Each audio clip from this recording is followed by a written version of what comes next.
Welcome back, everyone, for another week of Tesla news updates for the week of December 29th to January 4th. And we're just going to hop right into it real fast. So Panasonic and Tesla have a partnership at Gigafactory 1 in Sparks, Nevada, where they make their batteries. Currently, they're at about 35 gigawatt hours per year, and they're actually planning on ramping this up to 54 gigawatt hours per year.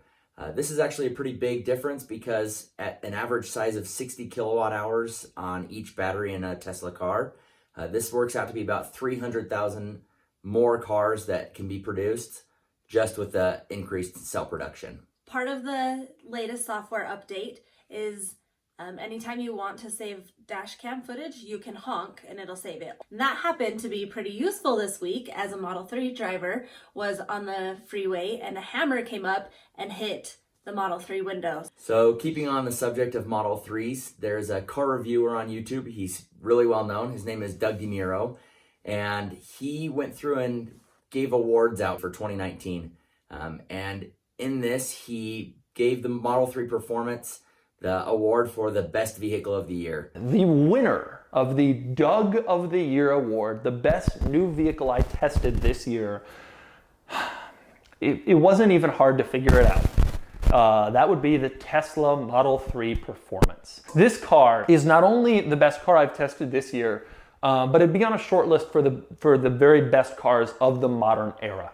It's gotten to the point where you almost can't afford not to get a Model 3 Performance because it offers so much for the money that it would be difficult to justify buying any other vehicle. And continuing on with Model 3s, in Bargersville, Indiana, their police department has purchased a Model 3 and everyone seems to be loving it. They've talked about turning their whole fleet to Model 3s, and if that were to be the case, they would save enough money that they would be able to hire 2 new policemen in their department. That's fairly substantial considering that the whole city is a population of 7,700. And as the tax credit was phasing out from the remaining $1,850, there were a ton of deliveries that were happening, especially in Fremont. Enough that Elon and his mother May actually joined in helping with deliveries.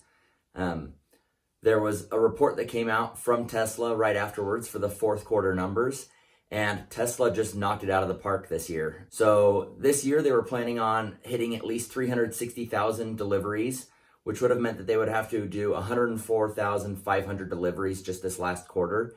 And they actually hit 375,000 deliveries, which means that they hit 112,000 deliveries just this last quarter.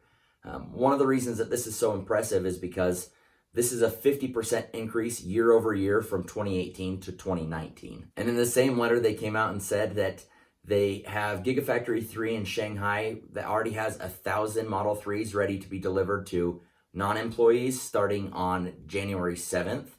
And that they've demonstrated an ability to produce over 3,000 a week.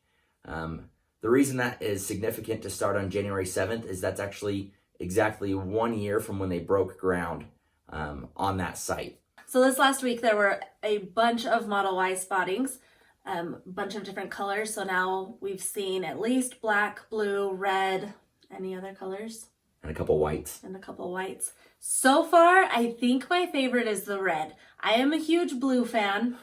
Me too. Our car is currently white. Our S was black.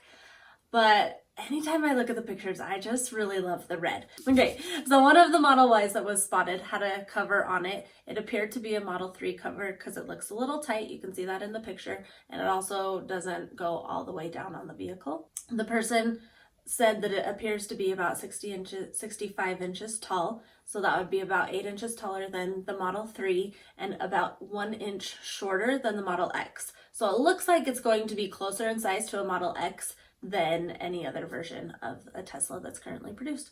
And I personally am really excited about that because I've always had my heart set more on an X, mainly because I think about like a family vehicle and what I want that to mean. And we have our 2 dogs. So I like a bigger vehicle, but you have to look at what works for you. And then since the beginning of 2020, Tesla has gone through and updated their Supercharger map. So if you just go to tesla.com/find us, it'll show all the Supercharger locations that are currently open, as well as ones that are predicted to be opened this year. If you see anything that really catches your eye or is something that you're excited for, I'm just telling you to tamper your hopes a little bit. There's one that I've been watching specifically in Hayburn, Idaho, that showed expected to be open in 2017 and then 2018 and 2019, and now it says it again for 2020. So I'm just saying, if it shows up there, it's not necessarily a promise it's going to show up in 2020. To go along with that, in 2019, Tesla's goal was to double the number of locations for superchargers. They were at 1,430 roughly at the beginning of 2019, and they finished off the year at about 1,780, which gives them about 24-25% increase. So not quite doubling, still a great growth, but the majority of that actually happened in the last 2 weeks of 2019, which is why I'm expecting version 3 to pace growth for the next year. So for the Elon tweet segment, Elon had somebody ask him about the Cybertruck going to Mars, and his response was just the smiley face with sunglasses. And then he also sent out a congratulations text to SpaceX and Tesla. I feel kind of sad that the Boring Company didn't get any love, but they're not the ones trying to produce a ton of vehicles throughout the year, and SpaceX just had a fantastic year when it comes to launches. So speaking of, there should actually be another launch for SpaceX the day that this video drops, so be sure to see that. And then for Supercharger updates, it was a bit of a slower week, but this is what we have. For permits, there were 2 in the US and 1 in Austria. For construction, there were 2 in the US and 1 in Spain. And then for open locations, there were 3 in the US and 1 in South Korea. And that'll finish it up for the week. Thank you so much for watching. We truly appreciate it.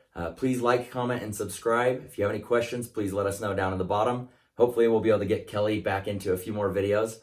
Obviously, she's a lot easier to look at than I am, and so the channel could use some of that. Thank you again, and we'll see you in the next one.